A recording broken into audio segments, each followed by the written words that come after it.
Liverpool return to Champions League action at Galatasaray tonight, and Arne Slot says the signings of Jeremy Frimpong and Milos Kerkez has not affected the balance of their back four. Slot insists defending is about the collective rather than individuals. We've changed our fullbacks, but we've changed a bit more than only our fullbacks, and the goals we've conceded, I should look back at it in detail, but the first thing that comes to my mind is not that the fullbacks are our problem. It's always been a team performance. Now, Florian Wirtz was another of Liverpool's summer signings. He's still searching for his first Liverpool goal and is yet to directly contribute to a goal since his assist in the Community Shield against Crystal Palace last month. Jamie Carragher thinks a change of position would bring out the best of Wirtz. I think it's fair to say he hasn't been great for Liverpool so far, but also I don't think Liverpool have been great for him so far. And obviously, they've got to come together and try and make it work as best as they possibly can. But you see the numbers there, Dave, in terms of at the Bundesliga. I think these 2 seasons where he's, as I say, the best player. He's used to having a lot of touches. Yeah, and you can see the difference. And that's why I'm actually saying Liverpool have got to do more for him also, because he's not getting the ball anywhere near as often as he did before. Hasn't scored a goal, hasn't got an assist to his name in the Premier League yet. Would you believe, actually, the majority of his touches for Liverpool, actually 13% of them, are actually here in this area. So one, he's coming too deep. But also, what's happening is he's now a genuine number 10. As in, he can go both sides. Now, he's got Cody Gakpo there. He's got Mo Salah there as well. So he's a guy, we've seen him in the Burnley clips, he's getting the ball here. We've seen him at Newcastle, he's getting the ball on the left. Predominantly, that's where he's at his best. So they need to find it where he's actually in this role. Now, going forward, it was interesting. I thought he was going to play left midfield against Crystal Palace, where, not left midfield, left wing, where Cody Gakpo played. But as we saw, it was a slightly different system. But I think going forward right now, I think it's difficult to leave Szoboszlai out. Another problem for Liverpool and for Wirtz is McAllister's not been at his best. And I think he's the guy who can actually feed him and get him the balls between the lines. But I do actually think going forward, wide left might be a role for him at Liverpool, because I think Liverpool in the centre of midfield, Gravenberch, McAllister and Szoboszlai is possibly the best 3 right now. But Liverpool have got to do more to get him on the ball in these areas. And then I think we will see more of Florian Wirtz. But there's no doubt he has to adapt to the pace and the power. Liverpool were put through their paces this morning before flying out to Istanbul ahead of their Champions League clash against Galatasaray. Liverpool will have Hugo Ekitike available. The forward didn't play in Saturday's defeat to Crystal Palace. He was suspended after removing his shirt in his goal celebrations against Southampton. Alexander Isak played 84 minutes against Palace, but is still building his fitness since his deadline day arrival from Newcastle. Federico Chiesa is now in the Champions League squad after Giovanni Leoni was ruled out of the season with an ACL injury. Liverpool beat Atletico Madrid 3-2 in their opening game of the league phase, and a top 8 finish will ensure a last 16 spot. We'll hear from manager Arne Slot live from 7 p.m. tonight. Ilkay Gundogan had plenty of battles with Liverpool when at Manchester City. He signed a 2-year deal at Galatasaray earlier this month. The Turkish Giants are looking for their first points in this season's league phase after losing matchday 1 5-1 at Eintracht Frankfurt. But at the start of last season, you kept 6 clean sheets in your first 10 games. So far, you've kept 2 clean sheets in your first 9 games. How would you analyse your defence this season? No, I almost like that you asked me this question, because for me, defending is only a small margin. Defenders. So I think one of our strengths was that we kept the other team away from our goal a lot.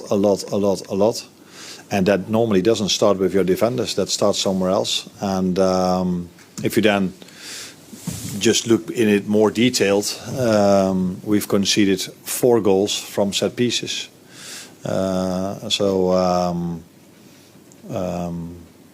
So yeah, we've changed our fullbacks, but we've changed a bit more than only our fullbacks. And the goals we've conceded, I should look back at it in detail, but the first thing that comes to my mind is not that the fullbacks are our problem. It's always been a team performance last season. I said this many times. The reason why we hardly concede is that 11 players work incredibly hard to make it difficult for the other team to even create a chance.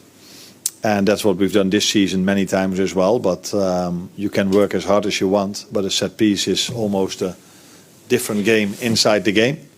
That was, by the way, that would have been maybe an even better question. That was one of our main strengths last season, that we hardly conceded from set pieces. So we have to go back to that. We haven't changed our setup. We haven't changed anything. So we have to prove in the upcoming weeks and months that we were maybe a bit unlucky in conceding some set pieces. Because that can happen in 5 or 6 games. Difficult to see it for the long term. But it's something we definitely have to improve, because I also see teams in the Premier League that win games by set pieces, and we lose games because of set pieces. Well, Galatasaray are looking for their first win in the Champions League first phase. Their head coach Okan Buruk scored for the Turkish Giants against Liverpool in December 2006 and has called on his side to create new history.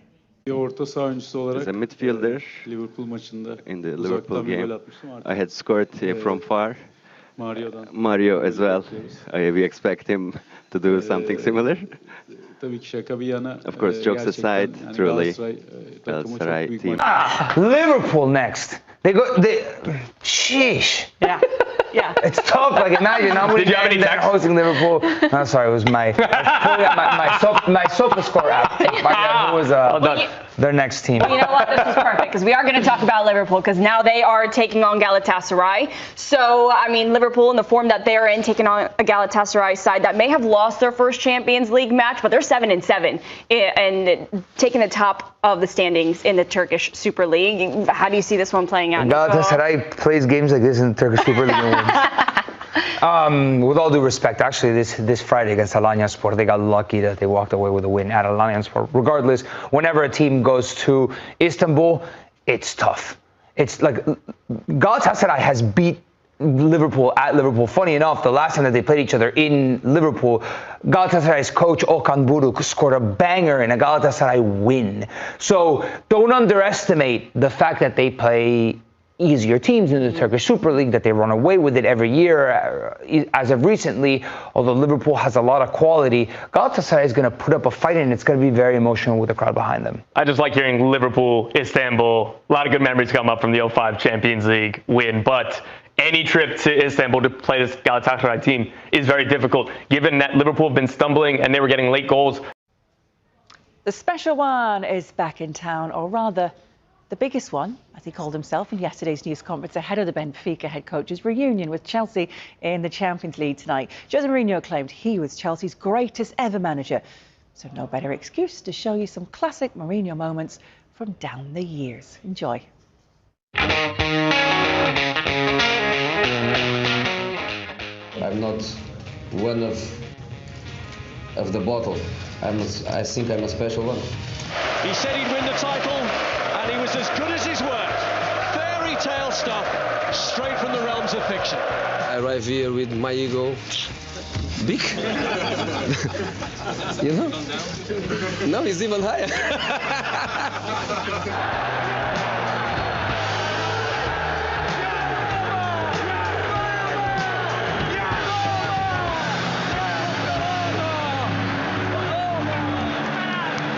In the supermarket you have eggs class 1, class 2, class 3. And some are more expensive than others, and some give you better omelets. So when the class 1 eggs, you know, are in Waitrose and you cannot go there. A war of words on the touchline. You know, he is a specialist in failure. I'm not.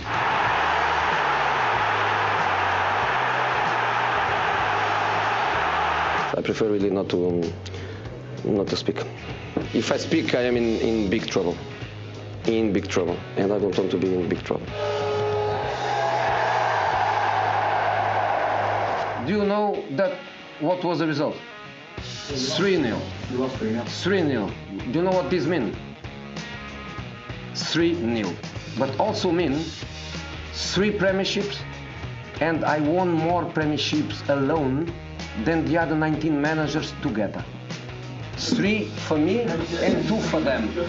Respect, respect, respect, man, respect, respect.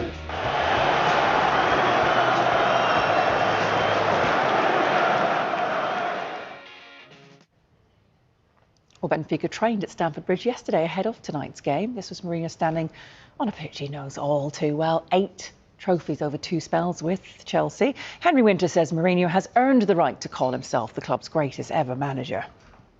There's not a lot that's predictable in football, but Jose being back and on the back pages, I'm still your special one. I mean, he's saying that to the Chelsea fans in terms of, was it 320 odd games? You know, 2/3 of them, I think, were wins and 3 titles, obviously, in 2 stints there. You know, there's no one who can match that record. But I still think that headline is partly to the English media. I'm still your special one. But I think you find, you know, he's not the Jose of before. You see him, he's sort of slightly slid down the leagues. Whether it's celebrations down the touchline, whether it's climbing in kit skips or whatever, he's still a headline act.